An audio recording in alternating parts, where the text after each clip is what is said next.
Hello hi எல்லாருக்கும் வணக்கம். Welcome back to miracle life with Rekha Sri channel. இன்றைக்கி நம்ம பேபிஸ்க்கான வீடியோ தான் பார்க்க போகிறோம். இப்போ நம்ம பேபிஸ்க்கு வந்து ஃப்ரூட்ஸ் கொடுக்க ஸ்டார்ட் பண்ணுறோம். அப்படிங்கும்போது எந்த மாதிரி ஸ்டார்ட் பண்ணலாம், இல்லை அந்த ஃப்ரூட்டை வந்து ஜூஸாக மேக் பண்ணி கொடுக்கலாமா அப்படிங்கிற என்னோடய எக்ஸ்பீரியன்ஸ்லேருந்து என்னோடய பேபிக்கு ஃபாலோ பண்ண நான் சில விஷயங்களை இன்றைக்கி உங்கள் கூட ஷேர் பண்ணிக்க போகிறேன். கண்டிப்பாக நியூ மாம்ஸ்க்கு யூஸ்ஃபுல்லாக இருக்கும். வீடியோ ஸ்கிப் பண்ணாமல் முழுசாக பாருங்கள். ஃபஸ்ட் என்ன அப்படின்னு பார்த்தீங்கன்னா, பேபிக்கு 6th மந்த் ப்ளஸில் இருந்து நம்ம சாலிடெல்லாம் வந்து கொடுக்க ஆரம்பிக்கலாம். 6th மந்த் வரைக்குமே ப்ரெஸ்ட் ஃபீடு தான். அப்படி இல்லை அப்படின்னாக்கி formula milk breast feeding. So அந்த ரெண்டுமே நீங்கள் வந்து மாறி மாறி கொடுத்துக்கலாம். ப்ரெஸ்ட் ஃபீடிங் வந்து உங்களுக்கு நல்லா இருக்குது அப்படிங்கும்போது ஃபார்முலா மில்க் அவாய்ட் பண்ணிவிட்டு நீங்கள் ப்ரெஸ்ட் ஃபீட் மட்டுமே பண்ணுங்கள். சப்போஸ் உங்களுக்கு கம்மியாக இருக்குது, குழந்தைக்கு பால் பத்தலை அப்படிங்கும்போதெல்லாம் தாராளமாக ஃபார்முலா மில்க் வந்து கொடுக்கலாம். ஸோ அதிலெல்லாம் வந்து தப்புமே இல்லை. நீங்கள் டாக்டர்கிட்ட சஜஸ்ட் பண்ணிவிட்டு அவங்க என்ன ஃபார்முலா மில்க் வந்து பெஸ்ட் அப்படின்னு சொல்கிறாங்களோ அதை வந்து பேபிஸ்க்கு வந்து கொடுக்கலாம். நீங்கள் ஃபீட் பண்ணாமல் இருந்துடாதீங்க, ரெண்டுமே மாறி மாறி வந்து கொடுங்க. அதுக்கப்புறமா ஒரு 6th மந்த்துக்கு அப்புறமாலேருந்து நாங்கள் சாலிட் கொடுக்க ஸ்டார்ட் பண்ணும்போது ஃப்ரூட்ஸும் பார்த்திங்கன்னா அது கூடவே கொடுக்க ஆரம்பிக்கலாம். அந்த ஃப்ரூட்டை வந்து ஜூஸாக போட்டு கொடுக்குறத விடவும் ராவாக அப்படியே சாப்பிட்றது வந்து ரொம்ப நல்லது. ஜூஸ் போட்டுமே கொடுக்கலாம், தப்பே இல்லை. இப்போ ராவா வந்து குழந்தைங்களுக்கு கொடுக்குறோம் ஒரு ஃப்ரூட்டை அப்படிங்கும்போது அதில் வந்து சீடு இருக்கும், அந்த மாதிரி அதிலேருந்து ஏதாவது வந்து குழந்தைக்கு வந்து வாய்க்குள்ளே போயிடக்கூடாது. ஸோ அவங்களுக்கு வாய்க்குள்ளே போய் அதை முழுங்கிட்டாங்க அப்படின்னா அதில் வேறு ரிஸ்க்கு. ஸோ எதுக்கு தேவையில்லாமல் அந்த சீடெல்லாம் வந்து வாய்க்குள்ளே போகாத மாதிரி அவங்களுக்கு எப்படி கொடுக்குறது அந்த ஃப்ரூட்ஸை அப்படின்னு பார்த்தீங்கன்னா, அதுக்காக தான் மேலே இமேஜில் இருக்கிற மாதிரி ஒரு ஜூஸர் வந்து இருக்குது. ஜூஸர் இல்லை, அது பேர் வந்துட்டு ஃப்ரூட் நிப்ளர். இந்த நிப்ளர் வந்து ஆன்லைனில் அவைலபிளாக இருக்குது, நிறைய ஸ்டோர்லேயுமே இருக்குது. அப்படி உங்களால் அதை தேடி கண்டுபிடிக்க முடியல அப்படின்னா ஆன்லைனில் கூட ஈஸியாக வந்து பர்ச்சேஸ் பண்ணிக்கலாம். அமேசான், ஃப்ளிப்கார்ட், மீஷோ இந்த மாதிரி வெப்சைட்டில் எல்லாத்துலேயுமே அவைலபிளாக இருக்குது இந்த ஃப்ரூட் நிப்ளர். ஸோ இதை நீங்கள் வந்து பர்ச்சேஸ் பண்ணிக்கலாம். இதை வாங்கின உடனேயே அப்படியே வந்து பேபிஸ்க்கு ஃப்ரூட்ஸை போட்டு கொடுத்துறாதீங்க. நல்லா சுடுதண்ணியில் போட்டு கொதிக்க வச்சு அதுக்கப்புறமா அதில் வந்து ஃப்ரூட்ஸ் வந்து போட்டு கொடுக்கலாம். ஆப்பிள்லாம் வந்து போட்டு கொடுக்க முடியாது, ஏன்னா குழந்தைங்க வந்து அதை சப்பும்போது அதில் எந்த ஒரு சாருமே வந்து போகாது.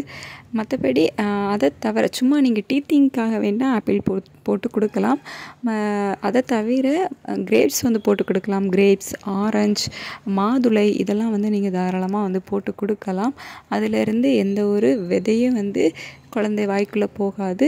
அதே மாதிரி அந்த பழத்துலலாம் தோல் மாதிரி இருக்கும்ல, ஆரஞ்சு பழத்துலலாம் மேலே, ஸோ அந்த மாதிரி எதுவுமே வந்து போகாது. சாறு மட்டும்தான் குழந்தைங்க வாய்க்குள்ளே வந்து போகும். ஸோ அதனால் அவங்க நல்லா டேஸ்ட்டாக இருக்கிறதுனால சப்பி வந்து குடிப்பாங்க. அதெல்லாம் இப்போ வந்து அவங்க சப்பும்போது அது ரப்பர், அதனால குழந்தைக்கு ஏதாவது ஆகுமா அப்படின்னு கேட்டிங்கன்னா இல்லை, அது வந்து ஸ்லிக்கான். இப்போ வந்து ஃபீடிங் பாட்டிலெல்லாம் இருக்குல்ல நிப்பிள், ஸோ அந்த மாதிரி தான் இதுவும் வந்து ஸ்லிக்கான் நிப்பிள். ஸோ அதனால் குழந்தைக்கு எதுவும் வந்து ஆகாது. நம்ம என்ன தான் ஃபீடிங் பாட்டில் வந்து பிளாஸ்டிக் அவாய்ட் பண்ணிவிட்டு ஸ்டீலில் வாங்கினாலுமே அந்த நிப்பிள் வந்து ஸ்லிக்கானில் தான் இருக்கும். ஸோ நீங்கள் வந்து பயப்பட வேண்டாம், அதெல்லாம் வந்து குழந்தைக்கு ஒன்றும் ஆகாது. அந்த இதில் வந்து நீங்கள் போட்டு தாராளமாக ஃப்ரூட்ஸ் வந்து குழந்தைங்களுக்கு வந்து கொடுக்கலாம். நமக்கும் வந்து குழந்தைங்கள மேனேஜ் பண்ணுறது கொஞ்சம் ஈஸியாக இருக்கும். இந்த நிப்ளரில் மேலே இருக்கக்கூடிய கேப்பை ரிமூவ் பண்ணிவிட்டு அதுக்கப்புறமா அந்த ஸ்லிக்கான் மாதிரி இருக்குல்ல, அந்த ரப்பருக்குள்ளே வந்துட்டு ஃப்ரூட்ஸாக போட்டு கொடுக்கணும். இது எல்லாமே தனித்தனியாக ரிமூவ் பண்ணிக்கலாம், மேலே இருக்க இமேஜில் காட்டுற மாதிரி. ஸோ இப்படி நம்ம தனித்தனியாக ரிமூவ் பண்ணிக்கலாம். அதனால நமக்கு வாஷ் பண்ணுறதுமே ஈஸி. இந்த மாதிரி தனித்தனியாக எடுத்து அதுக்கப்புறம் நம்ம சுடுதண்ணில் போட்டு நல்லா வாஷ் பண்ணிவிட்டு அதுக்கப்புறமா குழந்தைங்களுக்கு வந்து கொடுத்துக்கலாம். ஆப்பிள்லாம் பார்த்திங்கன்னா நான் வந்து வேக வச்சு அதை தான் வந்து குழந்தைக்கு கொடுத்தேன். ஏன்னா இந்த மாதிரி அவங்களுக்கு சாப்பிடும்போது ஆப்பிள்லேருந்து எந்த ஒரு சாருமே வந்து வராது. ஸோ மாதுளையிலலாம் அவங்க சப்புனாங்க அப்படின்னா அந்த சாறு வந்து வரும். டீத்திங்க்கு வந்து ரொம்ப நல்லது. ஸோ அதனால் நான் வந்து இது தான் ஃபாலோ பண்ணேன். எனக்கு வந்து குழந்தைய மேனேஜ் பண்ணுறதுமே கொஞ்சம் ஈஸியாக இருந்துச்சு. இப்போ நம்ம இந்த நிப்ளரில் ஃப்ரூட்ஸ் போட்டு கொடுத்தோம் அப்படின்னா கொஞ்சம் நேரம் அவங்க வந்து அதை சப்பி அதிலே கொஞ்சம் டைம் வந்து போயிடும் நமக்கு. அவங்களுக்கு ஒரு நேரம் இப்போ ஈவினிங்லாம் வந்துட்டு ஸ்நாக்ஸாக கொடுத்துக்கலாம், இல்லை காலையில் 11 மணிக்கு அந்த மாதிரி டைம்லலாம் வந்துட்டு நம்ம இந்த மாதிரி ஃப்ரூட்ஸ் வந்து கொடுத்துக்கலாம். இது எல்லாமே உங்கள் கம்ஃபர்டபுள், உங்கள் பேபி வந்து எப்போ சாப்பிடுவாங்க அப்படிங்கிறதெல்லாம் உங்களுக்கு தெரியும்ல. ஸோ அந்த மாதிரி டைமில் வந்து நீங்கள் கொடுத்துக்கோங்க. எனக்கு வந்து ரொம்பவே யூஸ்ஃபுல்லாக இருந்துச்சு.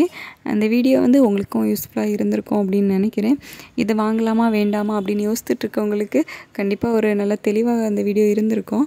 கண்டிப்பாக வாங்குங்க, யூஸ்ஃபுல்லாக தான் இருக்கும் பேபிக்கு. நான் வந்து என்னோடய குழந்த ஒரு 5th மந்த்தாக இருக்கும்போதே இது வந்து வாங்கிட்டேன். ஸோ 1 இயர் வரைக்குமே எனக்கு யூஸ்ஃபுல்லாக இருந்துச்சு.